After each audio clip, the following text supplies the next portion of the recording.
हज़रत कासिम की शादी के बारे में। हज़रत कासिम की शादी हम भी नहीं पढ़ते। तारीख़ में दोनों तरह से है। ज़्यादा मशहूर यही है कि नहीं हुई थी, ठीक, लेकिन बिलाखिर है भी कि हुई थी। अब अगर ये कहा जाए कि जी हज़रत कासिम की शादी का जिक्र करके हर साल कैरेक्टर असैसिनेशन किया जाता है, तो ऐसा कुछ नहीं है। अगर शादी कि जिसका जिक्र बिलाखिर रिवायात में है, वो शादी है, कोई माजरत माजल्ला माजल्ला कोई हराम काम की निस्बत तो नहीं है। अगर कोई हराम काम की निस्बत देता हजरत कासिम को, तो फिर कहा जाता कैरेक्टर असैसिनेशन। शादी का कौल है बिला शक। अब ये शादी किससे है? बाज जगह बयान हुआ कि इमाम हुसैन की साहबजादी थी जुबैदा, उनसे है। बिलाखिर है कुछ ना कुछ। अब यहां पर हमें देखना है कि उलमाए कराम और मराजे क्या फरमाते हैं इस मेहंदी के बारे में, लेकिन उसमें एतदाल होना चाहिए। ऐसी कैफियत ना हो कि फिर हज़रत कासिम के नाम पर या हज़रत सुगरा के नाम पर जो है वो बिल्कुल हमारी आपकी शादियों की तरह मेहंदियां होने लगें ना।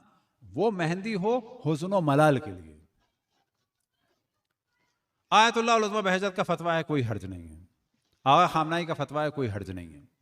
इसी तरह से आगा सिस्तानी बुजुर्गान अक्सर मराजे का फतवा है कि अगर ये चीज़ हुस्न मलाल के लिए है, कोई हर्ज नहीं है। हमारे यहाँ बाज़ दफ़ा लोग जब मेहंदी का जिक्र आता है तो कहते हैं ये हिंदुआनी रस्म है। ये बिल्कुल गलत है कि ये हिंदुआनी रस्म है, बिल्कुल गलत है। जितनी मेहंदी ईरान इराक में होती है उसका 1% हमारे यहाँ नहीं होता है। गूगल फारसी में जाके लिखें, गूगल अरबी में जाके लिखें, नहीं है तो आपको हम देंगे ताकि वो लिंक आप आगे बढ़ाएं।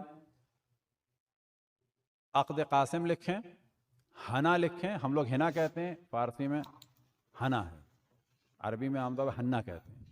हन्ना लिखें, कासिम लिखें, अक़द लिखें, इतनी वीडियोस और तस्वीरें आएंगी कि आप दंग रह जाएंगे कि हमारे यहाँ एहतमाम के एतबार से, चीज़ों के एतबार से, फलों के हिसाब से, लाइटिंग के हिसाब से, मोमबत्तियों के हिसाब से हम 1% नहीं मनाते हैं। ये कहना कि हिंदुआनी रस्म है बिल्कुल गलत है। ये कहना कि इंडिया से आई है 100% गलत है।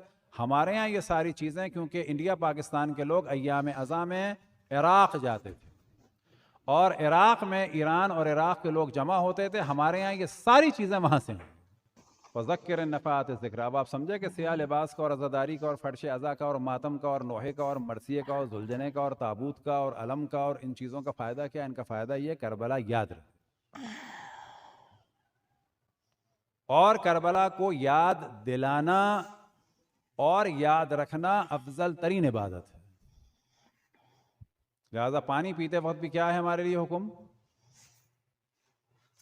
कि 3 दफ़ा में पानी पिएं, बिस्मिल्लाह के से पानी शुरू करें, इमाम हुसैन अलैहिस्सलाम की प्यास को याद रखें, अस्सलामु अलैका या अबा अब्दुल्लाह। और क्या? उनके दुश्मनों पे लानत। उनके दुश्मन जो हैं सिर्फ वही नहीं है कि जो उस दिन वहाँ खड़े थे, जिसने राह को हमवार किया, खुदावन तबारक व तआला की, तमाम मलाइका की, तमाम अम्बिया की, तमाम औसिया की, तमाम मोमिनीन जिन्न व इंस की लानत हो दुश्मनाने मोहम्मद व आले मोहम्मद पर। अल्लाह सुब्हानहू व तआला तमाम मलाइका, तमाम अम्बिया, तमाम औसिया और तमाम मोमिनीन जिन्न व इंस का दुरूद व सलाम हो मोहम्मद व आले मोहम्मद पर।